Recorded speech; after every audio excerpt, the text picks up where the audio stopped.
सुप्रभात और आप सभी सम्मानित मीडिया पार्टनर्स का मैं Devendra Yadav, head sales and marketing, Fortis hospital Manesar की ओर से इस प्रेस कॉन्फ्रेंस में बहुत बहुत आभार धन्यवाद प्रकट करता हूं।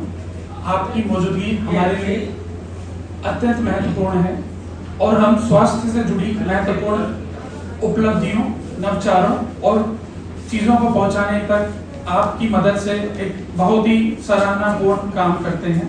उसके लिए हम आपके तहे दिल से आभारी हैं। आज हम फोर्टिस मानेसर की एक महत्वपूर्ण उपलब्धि साझा करने के लिए यहाँ इकट्ठा हुए हैं। हमारे विशेषज्ञ की टीम जो कि doctor Vinay Sanbal Gaikwad, senior director onco surgery Fortis hospital Manesar हमारे बीच मौजूद हैं। Abhijit Singh, facility director Fortis hospital Manesar हमारे बीच मौजूद हैं मंच पर, और श्री अजय महाराज जो कि head corporate communication and PR हमारे बीच मौजूद हैं, और साथ में ही मेरे साथी Shri Sumit Kumar, head international business हमारे बीच मौजूद हैं। क्योंकि ये जो पेशेंट जिसकी हम बात करने जा रहे हैं ये एक बांग्लादेशी पेशेंट है।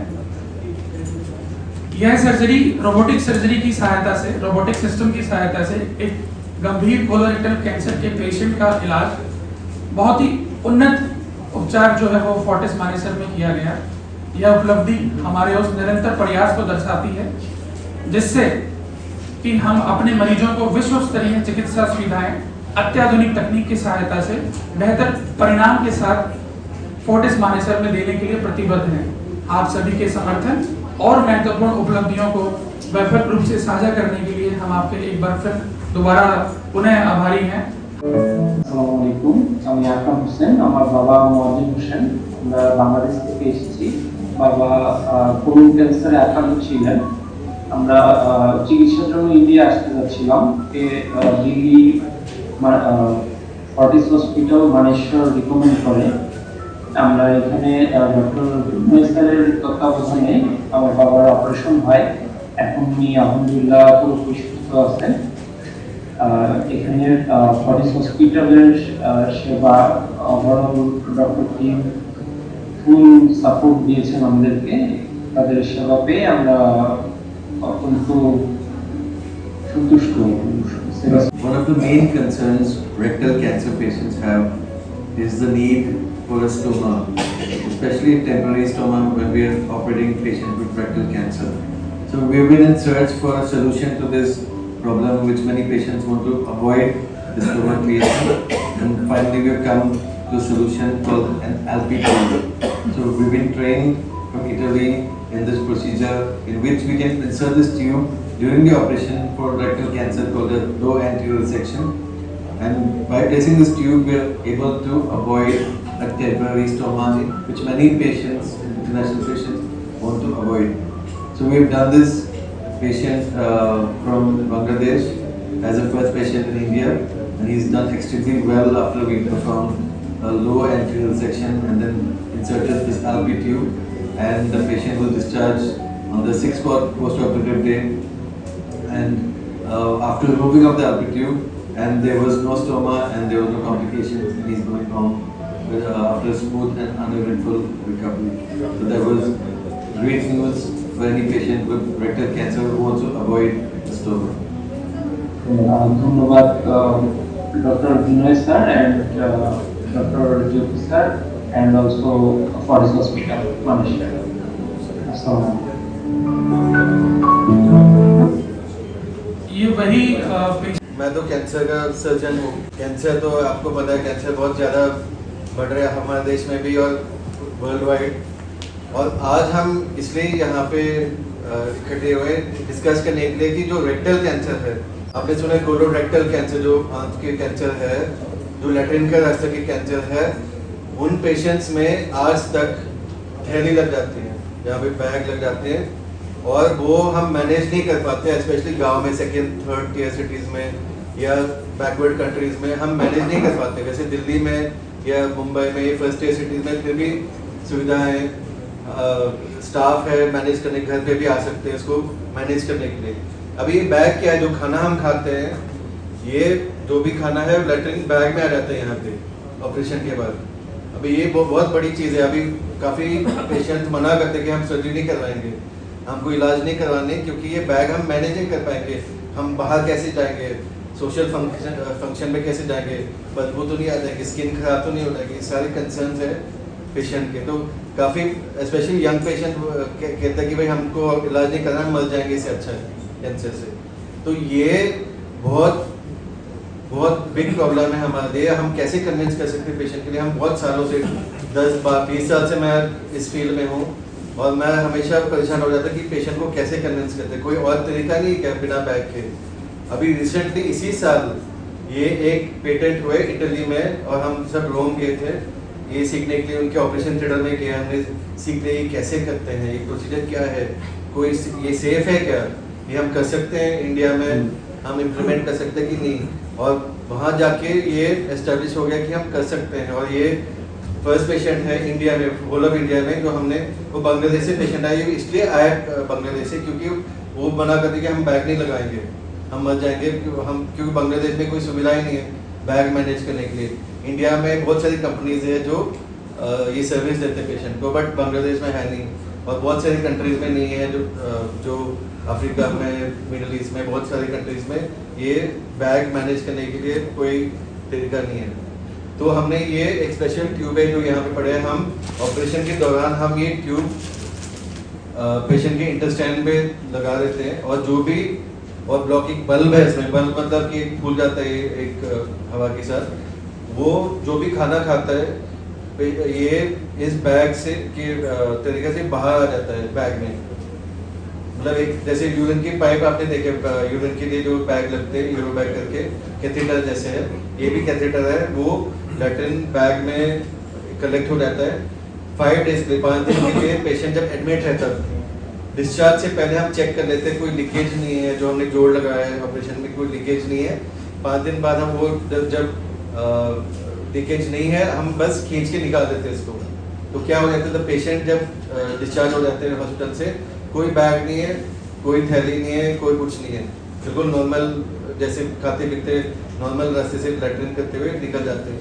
ये तो अनहर्ड ऑफ, ये तो हम सोच भी नहीं सकते थे, ना अमेरिका में है, ना कहीं पे, सिर्फ इटली में है और भाई इंडिया में अभी, क्योंकि ये इसमें स्पेशल पेटेंट है। लोग मानते नहीं है कि ये कैसे हो सकता है, विश्वास ही नहीं है कि ऐसे इतना सिंपल तरीका से ये ऐसी चीज़ हम लीकेज प्रिवेंट कर सकते हैं और रेक्टल कैंसर सर्जरी हम बिना बैग का कर सकते हैं। तो इसलिए इस पे हम भी थोड़ा क्या कहते हैं स्केप्टिकल थे कि ऐसे हो सकता है कि नहीं। ये पेशेंट ने प्रूव कर दिया कि ये हो सकता है, सेफली हो सकता है, सक्सेसफुली हो सकता है, और दैट इज़ वाई हम सब यहाँ पे है प्रूव करने के लिए। और पेशेंट बहुत खुश है क्योंकि वो तो मना कर रहे थे कि हम ऑपरेशन नहीं करवाएंगे, हम कीमोथेरेपी लेंगे, हम कुछ लेंगे, रेडिएशन, ऑपरेशन बिल्कुल नहीं करवाएंगे जब बैग है। तो ये अगर आप लोग हम प्रमोट कर सकते हैं, बहुत सारे पेशेंट के एडवांटेज मिल सकता है बिना बैग के रेक्टल कैंसर ऑपरेशन।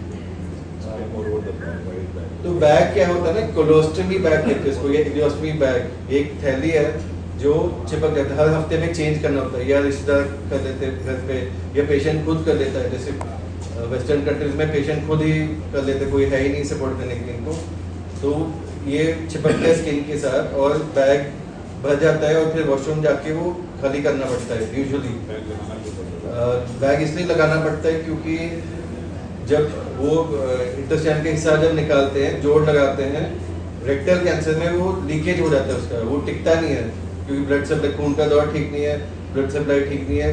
50% चांस है कि ये लीकेज हो जाएगा। लीकेज मतलब लैट्रिन पेट में फैल जाएगा और इन्फेक्शन हो जाएगा, लाइफ रिस्क हो जाता है इसमें। तो इसलिए रेक्टल कैंसर सर्जरी में स्पेशली रेडिएशन के बाद हम हमेशा हर पेशेंट में ये थैली लगा देते हैं। आज तक अक्रॉस द वर्ल्ड लग जाता है, इवन यूके, अमेरिका, हर जगह पे जो बैग लग जाता है इस पे पेट, ये एब्डोमिनल वॉल पे। तो ये इसको स्टोमा कहते हैं, इस बैग को स्टोमा कहते हैं। तो ये जो डिवाइस है ये स्टोमा को रिप्लेस करने के लिए है। रिप्लेस मतलब कि हम 5 डेज के बाद हम निकाल देते हैं इसको, वरना वो 6 महीने तक लग जाता है। 6 महीने लग जाता है, तो 6 महीने मैनेज करना पड़ता है। उस 6 महीने में बहुत सारे कॉम्प्लिकेशन हो जाते हैं पेशेंट को, जैसे स्किन खराब होना है, प्रोलैप्स होना, मतलब कि बाहर आ सकता है, ये अंदर घुस सकता है, ये या हर्निया बन सकता है। और दोबारा एक सेकेंड प्रोसीजर होता है इसको बंद कराने के लिए, एक सेकेंड ऑपरेशन होता है आफ्टर 6 मंथ की इसको वापस नॉर्मलाइज करने के लिए। तो ये दोनों चीज़ अवॉइड होती है, स्टोमा भी अवॉइड होता है, सेकेंड प्रोसीजर भी अवॉइड हो जाता है, खर्चा भी बच जाता है, और क्वालिटी ऑफ लाइफ जो कहते हैं, patient quality of life better हो जाते हैं इस डिवाइस से जो हमने यूज़ किया है। आई थिंक डिटेल और कोई क्वेश्चन है मैं बाद में आंसर कर सकता हूँ। पार्ट स्किन से बाहर ऐसे पाउट हो जाता है स्टोमा में, तो वो बैग में आ जाता है, वो लंबा लाइक 6 मंथ्स के लिए या एटलीस्ट मिनिमम 3 महीने के लिए वो लगा रहता है यहाँ पे। इसमें क्या है कि ये ट्यूब इंटेस्टाइन के अंदर है, कुछ बाहर कुछ नहीं है। ये पाइप जो है इंटेस्टाइन के अंदर है, बाहर कुछ नहीं है।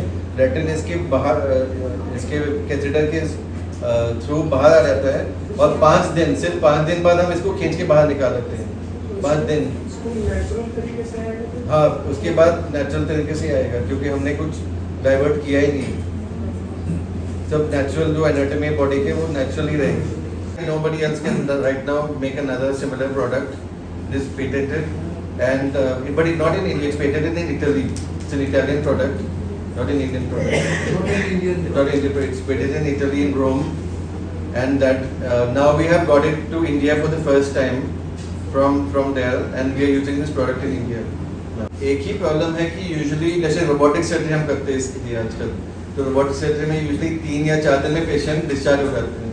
बट अभी इसकी वजह से हमने एटलीस्ट 5 डेज हमने रखना है इसको हॉस्पिटल में, हम डिस्चार्ज नहीं कर सकते हैं, तो 1-2 दिन का स्टे बढ़ जाता है। बट लॉन्ग टर्म में अगर आप देखेंगे तो 1-2 दिन से क्या होता है, जब बैग ही अवॉइड हो जाता है। तो ये और हम लिक्विड डाइट पे रखते हैं, लिक्विड डाइट, जूसेस, सूप ऐसे ही देते हैं हम। सॉलिड जैसे रोटी चावल सब नहीं हम दे सकते, क्योंकि ये जब सॉलिड मटेरियल वो फंस जाएगा इसमें। तो लिक्विड डाइट पे रखते हैं हम 5 डेज के लिए, इसको निकाल देते हैं, उसके बाद नॉर्मल डाइट स्टार्ट करते हैं। 5 डेज के बाद हम सेमी सॉलिड डाइट स्टार्ट कर देते हैं, उसके बाद 5 डेज बाद 10 दिन बाद नॉर्मल डाइट स्टार्ट कर देते हैं। यही दिक्कत है। दिक्कत ये है कि पेशेंट को रुकना पड़ेगा 5 to 6 डेज हॉस्पिटल में। आजकल हम 3 to 4 डेज में डिस्चार्ज कर देते हैं रोबोटिक सर्जरी के पेशेंट। पर आप सोचो, रोबोटिक सर्जरी हमने कर दिया, निशान ही नहीं है, बट एक बैग है यहाँ पे। आजकल यही होता है ना, निशान 8 मिलीमीटर के इंसिजन है, कुछ कोई निशान ही नहीं, बट एक बड़ा सा बैग यहाँ पे लगा, क्या फ़ायदा रोबोटिक सर्जरी का, जब इतना बड़ा एक थैली है यहाँ पे बैग पेट में। तो ये बंगाली पेशेंट भी ऐसे वो परेशान होते हैं, वो मना करते हैं कि हम लगाएंगे नहीं बैग, हम ऑपरेशन हम मर जाएंगे, यही होता है। वो इराक के पेशेंट आ जाते हैं, बोला हम नहीं करवाएंगे, वापस चले जाते हैं कि भाई हम मर जाएंगे कैंसर के साथ। बट अभी ये टेक्नोलॉजी के साथ हम इनको होप दे सकते हैं, भाई आप कराओ, बैग की जरूरत नहीं है, 5 दिन बाद हम निकाल देते हैं इसको, आप नॉर्मल रहेंगे इसके बाद। ऑब्वियसली सिलेक्टेड पेशेंट में, हर पेशेंट में हम नहीं कर सकते। इनके रास्ते में ट्यूमर बिल्कुल विदिन 10 सेंटीमीटर फ्रॉम जो लैट्रिन के रास्ते है, 10 सेंटीमीटर या 12 सेंटीमीटर मैक्सिमम। 12 सेंटीमीटर के बाद वो कोलन कैंसर हो गया। कोलन कैंसर में बैग की जरूरत नहीं है, तो सिर्फ रेक्टल कैंसर पेशेंट के लिए, रेक्टम के कैंसर के पेशेंट उनकी बैग नहीं होता है, यूरिन बैग, वैसे ही मोशन का बैग हो जाता है, उसको खाली करना होता है। तो जी जी, वो सिस्टर हमारे स्टाफ और वो करेंगे, पेशेंट को करने की जरूरत नहीं कि वो एडमिट है पेशेंट। So longevity कितनी होती है? How long the patient can survive with this bag, like जो उसकी lifespan? We want to remove it after 5 days. Okay. 5 दिन बाद हम निकाल देते हैं। It is not a long term thing. This is only for short term 5 days. उसके बाद हम निकाल देते हैं। उसके बाद अगर रखना है तो इसके बेटर तो बैग ही रख लो, तो it's a short term thing. बस खींचना होता है बाहर, वो होल अपने आप 2 दिन में बंद हो जाएगा बिना स्टिच के। हाँ, अपने आप बंद हो। देखो जो फेज 3 में ना, क्या आजकल हम ऑपरेशन डायरेक्ट नहीं करते हैं, पहले हम कीमो रेडिएशन दे देते हैं इसको, ट्यूमर को श्रिंक करवाने के लिए, छोटा कराने के लिए। रेडिएशन जो सिकाई लगती है उससे क्या होता है, पूरे टिश्यूज खराब हो जाते हैं, हीलिंग पावर बॉडी के खत्म हो जाते हैं। इसलिए जब हम कार्ड की जोड़ लगाते हैं वो टिकता नहीं है प्रॉपरली, इसलिए वो बैग लगाना पड़ता है। क्योंकि जैसे हमारा फ्रैक्चर हो जाता है, हड्डी का फ्रैक्चर, हम प्लास्टर नहीं लगाते। प्लास्टर क्यों लगाते हैं? क्योंकि रेस्ट चाहिए हड्डी को, रेस्ट। जब तक रेस्ट नहीं मिलेगा वो जुड़ नहीं सकता है। सिमिलरली ये जब जोड़ लगाते हैं, जैसे हम खाना खाते रहेंगे या जूसेस आते रहेंगे, वो इंटेस्टाइन को रेस्ट नहीं मिलता है, और रेस्ट देने के लिए हम वो बैग लगाते हैं, तो जो भी खाना खाते हैं वो बैग में आता है, नीचे तक नहीं पहुँचनी चाहिए खाना। तो वही काम ये ट्यूब कर देता है। ये जो भी खाना हम दे रहे पेशेंट को, इसमें आ जाएगा 5 दिन तक, और नीचे जहाँ पे जोड़ लगाया हमने उसको रेस्ट मिलेगा, वहाँ तक गंदगी नहीं आती, कोई लेटर नहीं आते थे वहाँ से। कॉन्सेप्ट यही है। तो स्टेज 3 में जब रेडिएशन के बाद हम ये ऑपरेशन करते हैं तो बहुत ही महत्वपूर्ण बहुत ही इंपॉर्टेंट है कि ये डाइवर्जन चाहिए। डाइवर्जन मतलब स्टूल कहीं और जानी चाहिए, नीचे लैट्रिन मतलब ये इनस तक नहीं आनी चाहिए, रेक्टम तक नहीं आनी चाहिए खाना, रेस्ट तभी मिलेगा उस पोर्शन को। Sir, is this cancer is gender specific कि फीमेल में ज़्यादा मामले में देखने को मिलता है या मेल में? Is it so something kind of? Rectal, good question. Rectal cancer is equal in males and females, female को भी हो जाता है और इनफैक्ट इंडिया में rectal cancer is rising, young patient में मिलता है, 20 साल के 19 साल के पेशेंट को ट्रीट करते हैं हम। शुरुआती लक्षण क्या होंगे रेक्टल कैंसर के?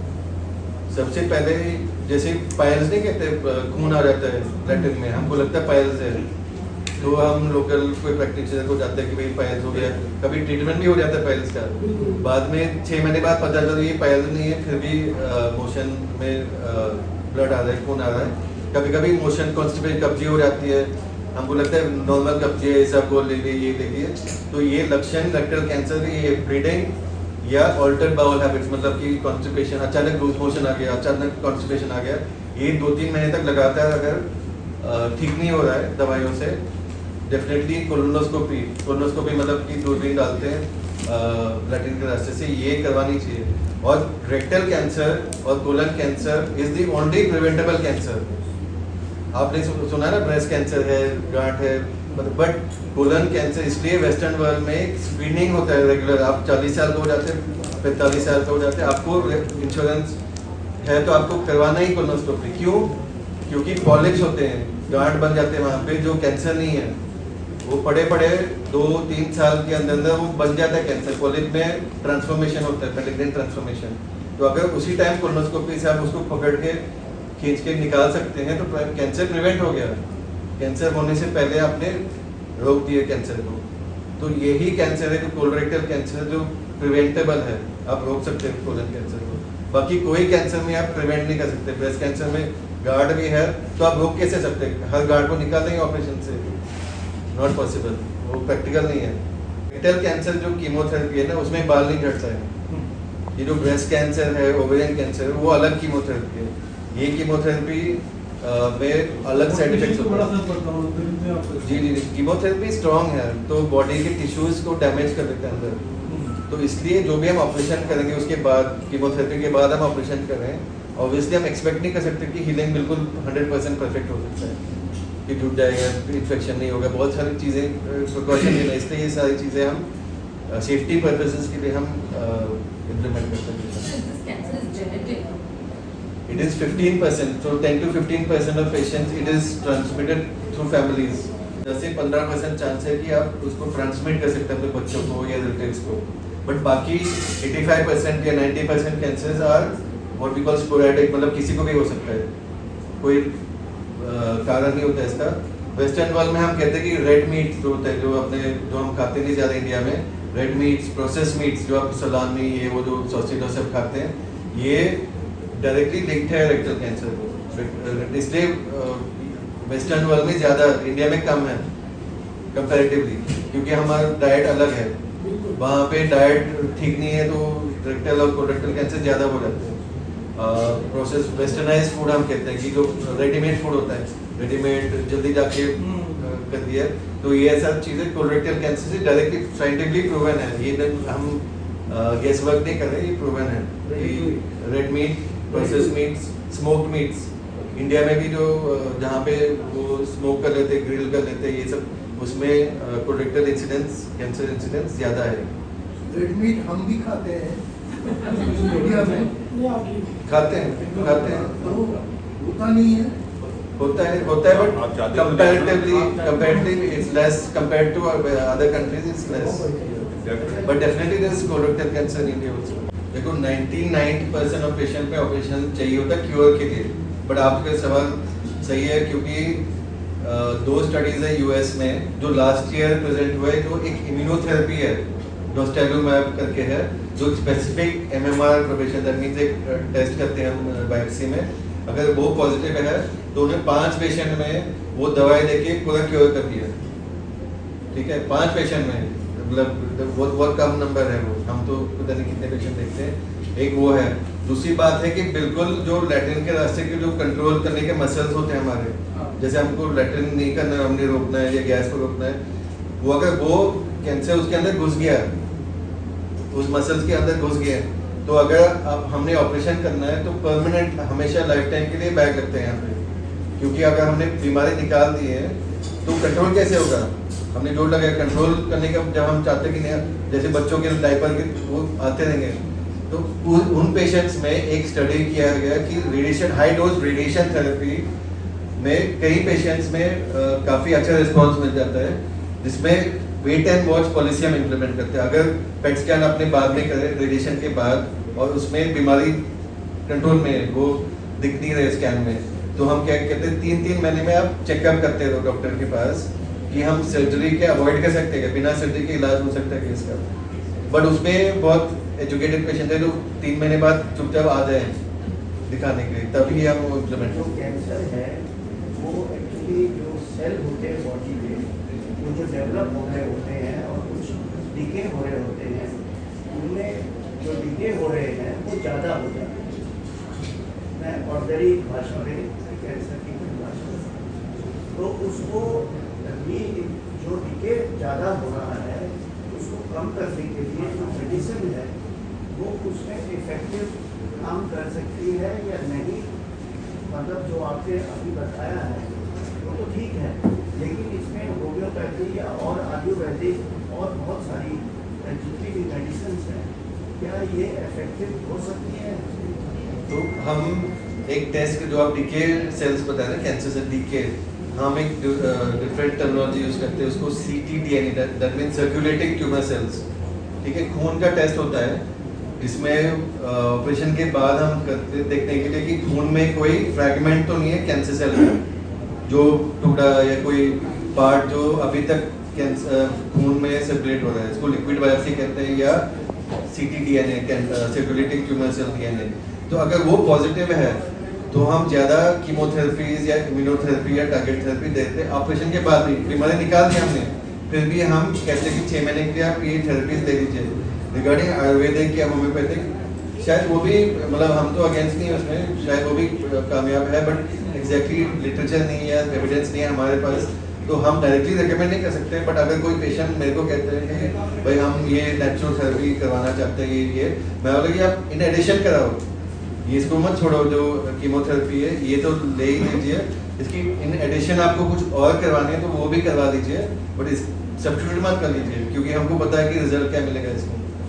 ये हम ये रिकमेंड करते हैं पेशेंट्स। जल्दी कैंसर बहुत ज़्यादा बढ़ रहे हैं इस देश में, क्योंकि एक तो अगर हम देखेंगे हमारे दादा नाना कैसे मर गए हमको पता भी नहीं है, डायग्नोज ही नहीं होता था, ठीक है। एक तो अवेयरनेस बढ़ रहा है, टेक्नोलॉजी बढ़ रही है, हम एजुकेशन लेवल बेटर हो रहे हैं, तो हमको पता है कि क्यों क्या बीमारी हो रही है, क्या है, एक तो वो है, इसलिए परसेंटेज बढ़ रहा है जो कोट कर रहे हैं, ठीक है। हाँ जी, हाँ। सेकेंडली हमारा लाइफस्टाइल भी चेंज हो रहा है, यू नो, सब बिजी है, अर्बनाइजेशन हो रहा है, हम जल्दीबाजी में नेचुरल चीज़ें तो खाते नहीं है, केमिकल्स बढ़ रहे हैं, बहुत सारी इंडस्ट्रियलाइजेशन हो रहे हैं, अडल्ट्रेशन बहुत है हर चीज़ में, और ऑब्वियसली अगर मैंने 15% बताया कि फादर मदर से बच्चे को हो सकते हैं, तो ऑब्वियसली बढ़ेगा ही। अगर टाइम टू टाइम अभी मुझे हो गया कैंसर, तो नेक्स्ट बच्चे को भी हो सकता है ना, बस वन ऐसे मल्टीप्लाई होते जाएंगे, तो इंसिडेंस परसेंटेज बढ़ते जाएंगे जनरेशन टू जनरेशन, ठीक है। तो ये सारे चीज़ें अगर आप इकट्ठा करेंगे तो ऑब्वियसली कैंसर बढ़ेगी। इट्स एपिडेमिक, आजकल वर्ल्ड हेल्थ ऑर्गेनाइजेशन और जो इंटरनेशनल बॉडीज कहते हैं कि ये एपिडेमिक है। एपिडेमिक मतलब पहले हम सोच रहे थे मलेरिया एपिडेमिक है, ये डेंगू एपिडेमिक है, बट अभी कैंसर भी एपिडेमिक हो रहा है, क्योंकि कंट्रोल में नहीं आ रहा है, हर परिवार में किसी को कैंसर है। डॉक्टर साहब, हम कैंसर के मामले ज़्यादा बढ़ रहे हैं या इसका जो डिटेक्शन है, उसकी जांच हो रही है, वो ज़्यादा प्रभावी हो गई है, जिस वजह से ये सब केस सामने आ पाए? सवाल बिल्कुल सही है, दोनों है बिल्कुल, ये तो बता रहा था मैं, दोनों है, इंसिडेंस भी बढ़ रहा है और डिटेक्शन भी ज़्यादा हो रहा है, तो दोनों फैक्टर्स हैं। ना सिगरेट, ना कुछ हेल्दी लाइफस्टाइल, रोज सुबह उठ के यू नो योगा करना, उनको कैंसर हो जाता है, फिर वो सबसे डिप्रेशन में जाता है कि ये क्या हो गया, ठीक है। तो वो उनको समझाना, इनको कंट्रोल करना बहुत मुश्किल होता है, स्ट्रेस है फिर, और कैंसर ऐसी बीमारी है जो परिवार परेशान हो जाते हैं। एक बंदा नहीं, पूरा परिवार उसमें इन्वॉल्व हो जाता है, इमोशनली, फिजिकली, हर चीज, फाइनेंशियली। जब सोते कोलोनोस्कोपी है, भी कोलोनोस्कोपी इन्वेजिव टेस्ट है, मतलब अंदर घुसाना पड़ता है वो उसको, तो दैट इज वेरी, लोग कहते हैं हम नहीं कराएंगे, तो वो एक लिमिटिंग फैक्टर है स्पेशली इस देश में। तो ये हम डिस्कस कर रहे थे कि ऑपरेशन भी हो गया, क्योर हमने बता दी कि आप शायद क्योर हो सकता है, बट ये सर्कुलेटिंग सेल्स जो ब्लड में है, जो ब्लड में अभी भी शायद रह गया, ब्लड की बात, खून की बात कर रहा हूँ, उसको डिटेक्ट करने के लिए टेस्ट हो अभी आजकल 2-3 साल से अवेलेबल है, पहले ये टेस्ट नहीं थे। तो ये सर्कुलेटिंग ट्यूमर डीएनए सेल्स हम देखते हैं कि अभी तक कुछ रह गया कि नहीं बॉडी में, वो डिटेक्ट हो गया तो हम कीमोथेरेपी या कोई थेरेपीज हम देते रहते हैं, और टाइम टू टाइम हर 3 महीने में हम ब्लड टेस्ट कर लेते हैं। ब्लड टेस्ट हर 3 महीने में हम रेकमेंड करते हैं, चेक करते हैं 5 साल तक कि कुछ रिकरेंस या रिलैप्स होने का चांस नहीं है आपको। तो ये बहुत जरूरी है, 5 साल तक चेकअप करते रहना, चाहे फर्स्ट स्टेज कैंसर ना हो, पहला स्टेज में भी आपको चेक करना है, क्योंकि फर्स्ट स्टेज में भी बीमारी वापस आ सकती है। नहीं है 100% आप वो करें, योग करें तो फिर कैंसर नहीं हो सकता आपको, वो तो हम नहीं कह सकते हैं जी, वो किसी को भी हो सकता है, जितना भी हेल्दी लाइफस्टाइल आप जी रहे हैं, बट डेफिनेटली ये सब हेल्दी लाइफस्टाइल, जो एक्सरसाइज करना है, अवॉइडिंग ये सब गंदी चीज़ें, वो डेफिनेटली रिस्क रिड्यूस करेंगे आपको। डिस्क्रेडिट गोस टू नहीं कहते ना कि इसके कारण से हो गया, नहीं, हम पिन पॉइंट नहीं कर पाते, हम एग्जैक्टली पिन पॉइंट नहीं कर पाते। इनहेरिट भी नहीं है, कुछ भी नहीं है, हेल्दी लाइफ स्टाइल जी रहे हैं, सब कुछ कर रहे हैं, कुछ ऐसी आदत भी नहीं, स्मोकिंग ये सब चीज़ें कुछ भी नहीं कर सकते, तो उसको भी कई बार सुनने को मिलता है, अपवाद है इस चीज़ का। वो मैक्सिमम क्या रीज़न रहता है उसमें? रीजन एग्जैक्टली नहीं है, अभी तक 2026 में तक हमको नहीं पता है रीजन क्या है, एग्जैक्ट रीजन पिन पॉइंट नहीं कर पा रहे। एंड व्हाट आर द मतलब chief symptoms before the like अगर दिस थिंग टेकिंग प्लेस? अगर रेक्टल कैंसर की बात करें हम, तो blood in stool and altered bowel habits, मतलब कि वेट लॉस हो गया, 6 महीने से आप वेट लूज कर रहे हैं, आपको पता नहीं, हम ट्राई भी नहीं कर रहे हैं, एपेटाइट कम होना, ये सब लक्षण होंगे। बट वैसे जो आप पूछ रहे हैं ना कि एम आई एट रिस्क, अगर मैं रिस्क पे हूँ कि नहीं, आजकल काफ़ी जेनेटिक टेस्ट आपका ब्लड से या जीन एनालिसिस करते हैं कि आपके रिस्क तो नहीं है कैंसर के लिए, और अगर रिस्क है तो किस कैंसर के, breast cancer, ovarian cancer, colorectal cancer, तो वो टेस्ट उपलब्ध है, इट्स अवेलेबल, बट थोड़ा महंगा है, इसलिए हम रेगुलरली सबको नहीं एडवाइस करते हैं। अगर कोई एक्चुअली कराना चाहते हैं तो हम कहते हैं कि अवेलेबल है, आप करा सकते हैं। उन लोगों के लिए जो ऑलरेडी डिटेक्ट हो गया कैंसर, वो उनके लिए जो देखने फैल तो नहीं कैंसर, स्टेज 4 तो नहीं है, या कौन सी स्टेज है, उसके लिए पेट स्कैन है, चेकअप के लिए नहीं है। पेट स्कैन हम नहीं करा सकते कि भाई चेक करो कि कैंसर है कि नहीं।